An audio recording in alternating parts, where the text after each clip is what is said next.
All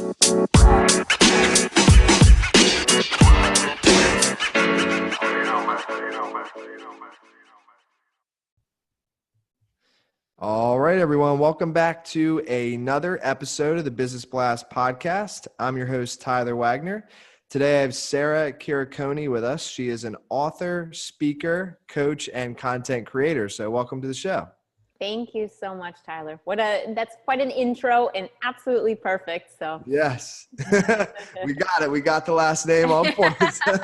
Let's celebrate real quick for that.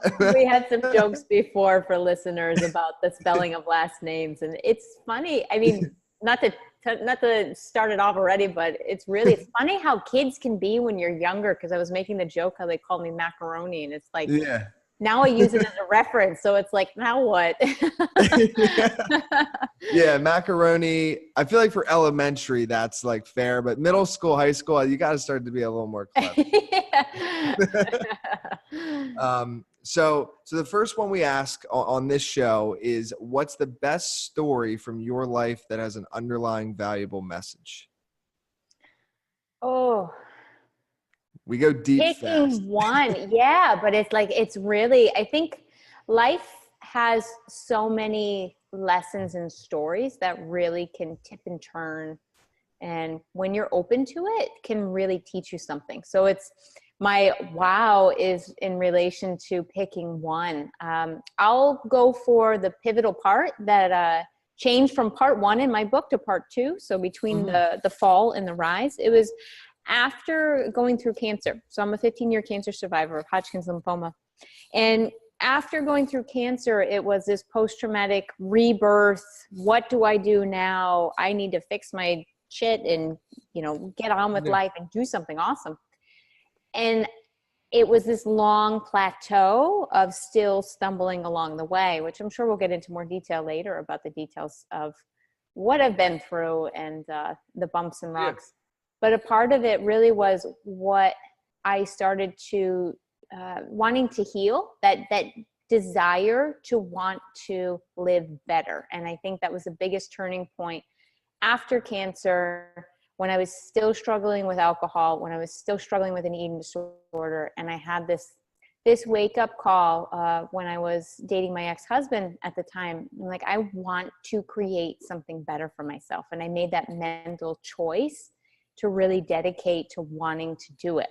So I think that was the biggest part. It wasn't necessarily the event itself of cancer, of the eating disorder, of the alcohol addiction. It was all of those combined in that long plateau of my life can either continue on like this, or we can make a change. We can stop this pattern and I can do something different.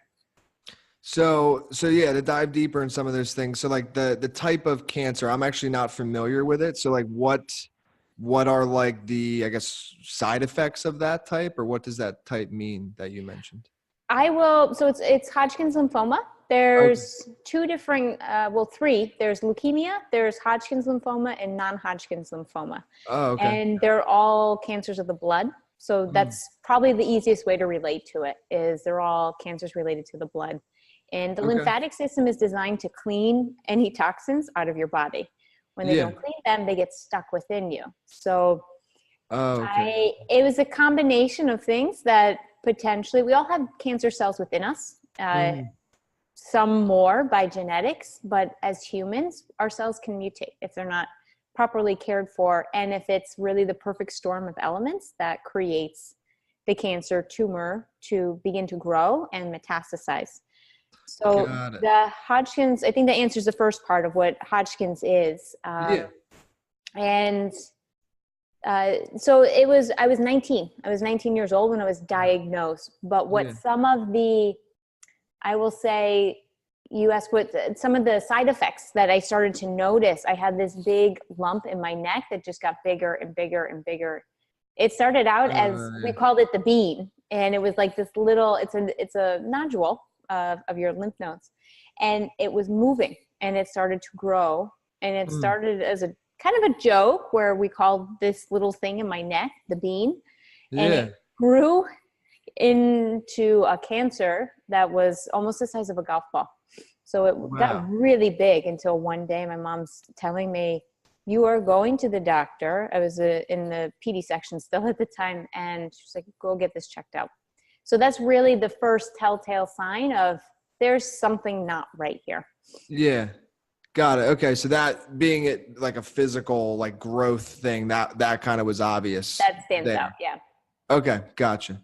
And then as far as like the like alcoholism and like eating disorder, so you're going through cancer and at the same time you're going through those two things, or was that, yeah. Alcoholism came, I struggled with alcohol, like having a healthy relationship with alcohol, even in high school. This is one of those do as I say, don't do as I do to any kids who are listening at home. But it's when I was in high school, I started to experiment and drink. I mean, I think that's what we do as high school. We want to try different things and especially push boundaries that we're told, no, you can't do. I'm a person where if you tell me no, it's like, you just reverse psychology. Same. Me. Yeah. Like, try me. Game on. But, it was really experimentation in high school with alcohol. But then when I went off to college the first time around, that I got heavily into using almost on I would say 4 or 5 out of 7 days a week of drinking. At the same time, all from 14 on, I began my struggle with food and body image and self-confidence and esteem. So that's where the eating disorder started at a much earlier age, but the alcoholism itself wasn't until I was about 18. And then again, when I was 21, 22, 23. And you've like gotten through like all of these things at this point. Doing a 2 thumbs up. And yeah, for me, it's not cutting things out completely, but developing a better relationship with them. And that's a big reason that I'm able to speak about it today, that I'm able to share. I think when we overcome things in ways or develop better relationships with them, that we're able to speak about them because we've made peace. So it's, at the time, I was never ready going through it to talk to anybody. Now I want to talk to everybody about it. For sure. Yeah. And I can relate. I think a lot of people, like you said, can. Like high school, I was definitely drinking way too much. College, same thing. It was probably 4 or 5 times a week because in college, the weekend starts on Thursday, and then during the week, there's usually like deals to like get you to come on. So it's like Wednesday was like $1 drinks because like there's no reason to go out on a Wednesday except for the fact that the drinks are like 90% off. So it's like, when you're a girl, there's something when you're a girl that they're like, just come. Oh yeah. Well, yeah. Typically they might be free. I think at some bars there was like girls' night, and like that would actually be like free drinks, and there was like the frat parties. So either way, I mean, 4 or 5 nights a week, I'm fairly positive I was drinking that much as well. And for me, what started to happen, it was just like too much of a fog. Like I eventually, like I dropped out of school, started a company.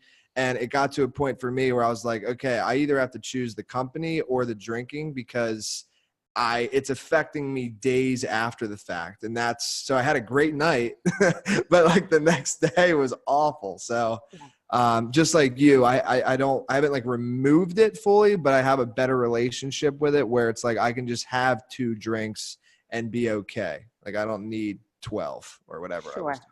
And I think there's a couple key points that you mentioned in there. One being that alcohol is socially acceptable.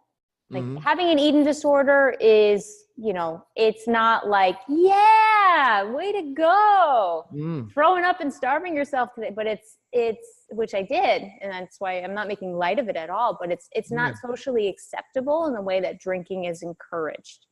And definitely. I think to some extent, it's also overeating can be socially acceptable.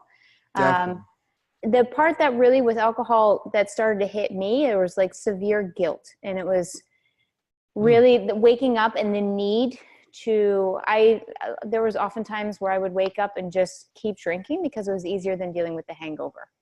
Same. And it's like the fog that you're saying. For me, it was really not remembering certain things. Like fortunately and thankfully, angels above, but I never got into any serious trouble, predicaments, injuries, nothing. It's a blessing and I'm really thankful for it. Yeah. but it really became more of a dependency to cope with the emotions that I was shutting down, which Hmm. is the same thing that other addictions do, just like an eating disorder. It's swapping one for the other, really. Totally. Yeah. No, I can relate. So my next one for you is, what is the most valuable piece of information that we should know that's within your expertise or industry? I mean, for a line of encouragement, is that what you're looking for? Well, yeah. So I guess even, or you could go maybe the route of like writing your book. Do you have like any like tips for that? A lot of people want to write books, and it's very difficult for a lot of people. So maybe that direction, or in like your practice, something in those lines. I mean, I can answer both. So I think Okay. really it's that anybody can choose to make a life for themselves, what they want. They can, there's always two choices in any situation. Mm, And I think I'm really about empowering people to make those choices, to see that you have options, educate yourself on them, but then make the choice that you're content and you're happy with. And even in the end, if it doesn't turn out the way you wanted, to remove those expectations and mm, still know that you made that choice. So it's really a lot of personal responsibility. And uh, I know you did an interview with Gary Vee as well, and it's a lot. I mm. was actually just watching a video on him about it, and it's when you are responsible for everything, that you take Yes. responsibility and you don't blame anybody else for any of your shit, then you you empower yourself to really take that freedom. And I'm all about live free freedom, and freedom is comes with a giant responsibility, but it's Hmm. also what frees us. So the one liner would be really to know that you always have in any situation at least two choices, and you have the power to make that choice. It may not Yeah. be choices that are ideal, but we have choices always.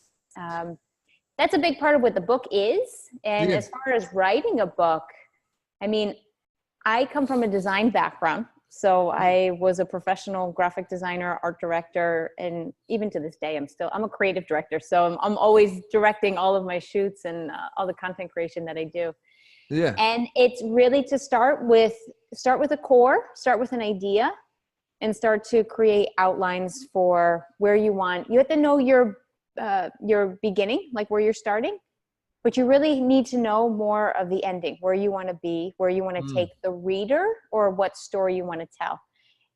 I think that also applies in life, to make a double application. If you don't know where the heck you want to go in life, the rest of the story and the chapters are going to be a little, maybe not misguided, but they're not going to have a clear focus. And you certainly Totally. won't get to the ending in the same way that you were hoping for. But to have an idea of what ending and where you want to take the reader, the audience, or your life, then I think that's the most important place to start. Yeah, no, I agree with that. And I think so Gary, I know exactly what you're talking about. I think what he says, he's like, you know why I'm so happy? It's because I think everything's my fault. And Yes. that, yeah, that's one of the things he says. And I remember like hearing that actually was pretty pivotal for me. Like, cause when you really boil that down, like everything. And another, like, I think we're both maybe equally Gary Vee fans. So, cause I watch him like every day. And Yes. it's the other thing is that like giving without expectations. Cause I think like, I don't mean to like blame schools and everything, but I think we're kind of brought up in a way of like transactional. So it's like, if I do this amount of work, I deserve this pay or something like that. But in Mm-hmm. the way of like the entrepreneurial world and the way I've seen Gary just kind of blow up, and even with myself, the more that you just like give without any sort of like transactional mindset, it comes back like tenfold. But it just takes time, you Yeah. know.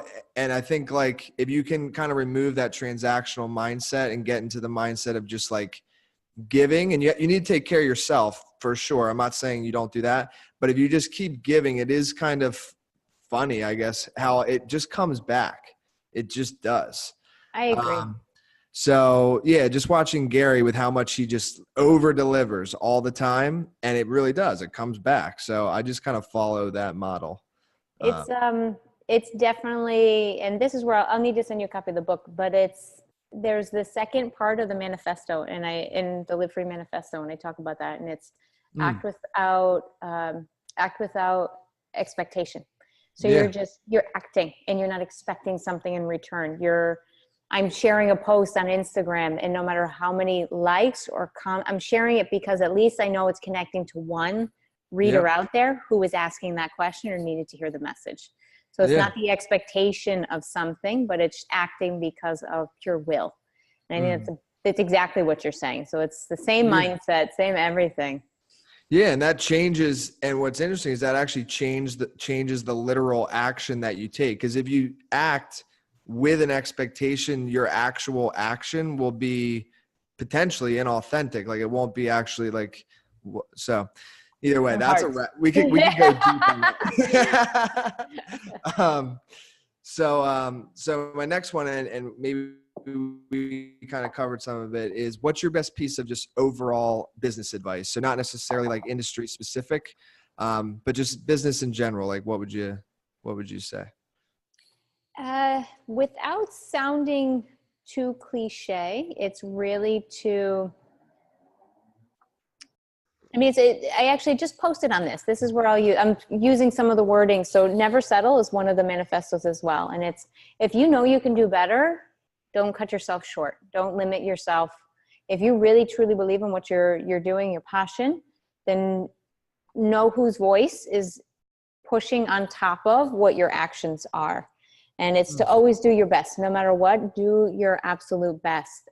This will go back into one of the Instagram stories that I posted 2 days ago, and I had a lot of great feedback on it because it was honest. I said, I'm doing this work. I'm doing this video for a client, and I feel like I'm getting underpaid for it, but I'm not going to half-ass it. I'm going to give it my all, my best, because I truly believe one thing is going to lead to another, can lead to another. And in design and creative, there's portfolio pieces, but I always think too is there's always somebody looking, without us knowing. And even if someone isn't looking, to just do your best for your own peace of mind that you did your all, and that's all you can ask for it.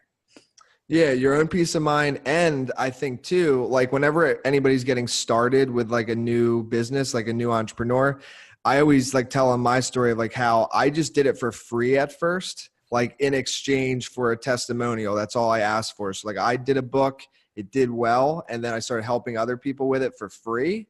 But no money exchange. I was just like, just give me a video testimonial of your experience if it was good. Don't do it if it was bad.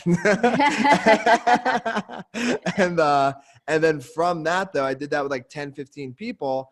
And then what starts to happen is referrals. So like in my opinion, word of mouth marketing is the best marketing. So it's Facebook ads are great and all these tools are fantastic. But like you're saying, even though you might feel like you're being underpaid, you doing a really good job and like over delivering for this person could really lead to 3 or 4 more clients a lot easier than a Facebook ads and a sales funnel. Like just do the right thing, do the good work, and they'll tell other people. So I don't know. To me, that's always been common sense, but for a lot, I think it might not be. So, I think we're also supposed to eat our fruits and vegetables, and we don't always eat. True. We know things that are common sense. It doesn't mean we do them. True. Very true. So the next one is, if you could give your younger self one piece of advice, what would that be? To learn to love myself, to take it easy on Sara. I'm really my hardest critic, and it's been something since I was young. My parents always said that to me. They're like, you're doing great. Like really take it easy on yourself. When I did sports, when I did school, it was always this high achieving, perfectionistic, all the typical qualities of developing anorexia and an eating disorder was really to take it easier on myself, to be kind to Sara, to know that it's okay to be weird, to not fit in. And that all kind of falls underneath the same self-confidence, self-esteem umbrella that I really struggled with at a young age.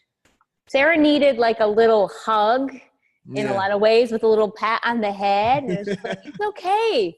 You're weird and you're going to be weird for the whole rest of your life. And that's really pretty damn cool. You're going to excel in life because you're weird.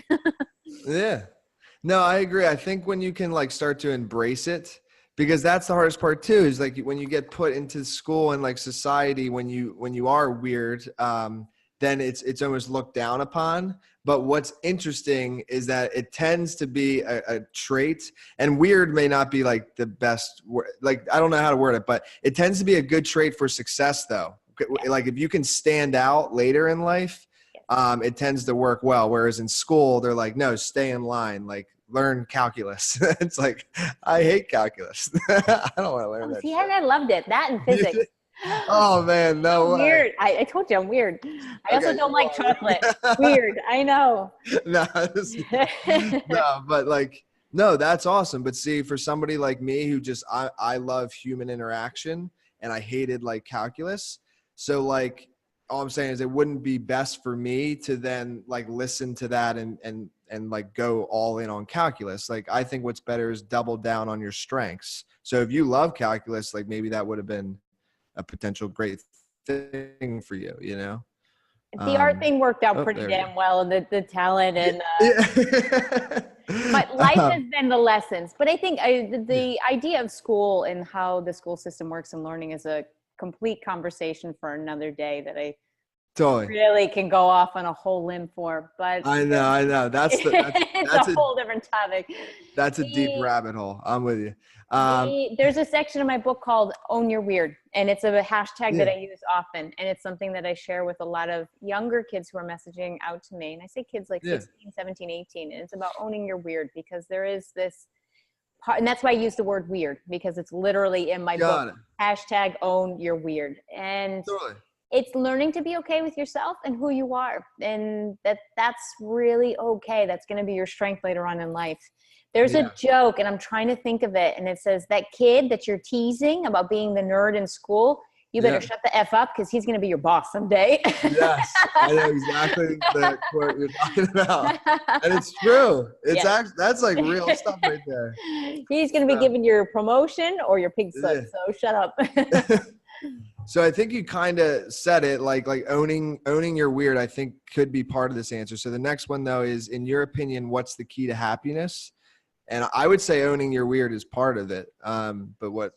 Certainly.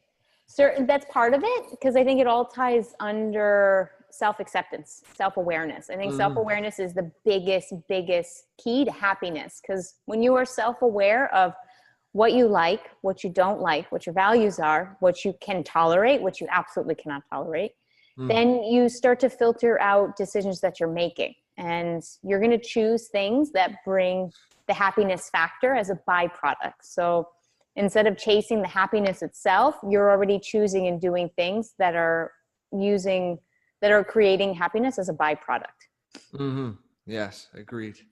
So you have your own book, but what's the best book that you've read besides your own? And what's the number one thing you learned from it? Just one? I'm really a book nerd. I hated reading. Too. I used to Cliff Notes everything in high school, and now I'm like Amazon Prime, new book. The one that I'm reading right now is actually Story Brand. Story Brand. Good book. I have it up here. I'm looking at my browser because I have the storyboard thing up there, because I'm very visual. I'm reading that right now. Another great book that I was recently reading is The Art of Nonconformity, and the other one is Unfuck Yourself. Got it. That was another by Mark Manson. I'm misquoting now, so I'll end it there. But it's an orange book cover. Oh, the subtle art of not giving a fuck, I think. That one too, yeah. Okay, gotcha. That's another good one, yeah. Yeah. I haven't fucks, yeah. Yeah, if it has fuck in the title, it's good. No, I haven't read that one yet though, but I listen, I'm like an audio person, so I do audio books like crazy, and Story Brand, really good. And because you're on like their platform, right? Is that what you mean? Like, yeah, exactly. Yeah. Got it. Yeah. So next one is, what's your favorite quote and why? It's kind of my own recently that I've been living. Choice will set you free. Okay. And why? Tell a little more about that. The power of choice, and it goes back to what I was saying before earlier, the power of choice can really create a freedom and responsibility, but freedom to create the life that we want. So again, in any situation, you can choose what your at least one or two decisions in which direction or path that you want to take. And it's that responsibility that you're making that choice that will create the freedom. Because many of us are looking to get unstuck, or we're looking to get out of a problem or something. We're all working on something at some point. 99% of us. So how do we get from stuck to unstuck? And I am a true believer that it's the power of choice to set you free. I love it. Well, so thank you for coming on. I really do appreciate it. The last one I got for you, where can our listeners find your book? And then what's like the best place for them to connect with you online? Perfect. Connect with me at Live Free Warrior on Instagram and YouTube, where I upload videos weekly. You, of course, can always check out any previous content that I've posted at livefreewarrior.com. That's where you can also contact me, livefreewarrior@gmail.com. That's a lot of Live Free Warrior. And if you want to grab the book, you can, of course, grab it from the shop page on my website. Once again, livefreewarrior.com, or, of course, on Amazon.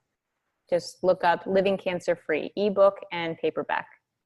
Perfect. Thank you again for coming on. Thank you, Tyler. The podcast you just heard was made using Anchor.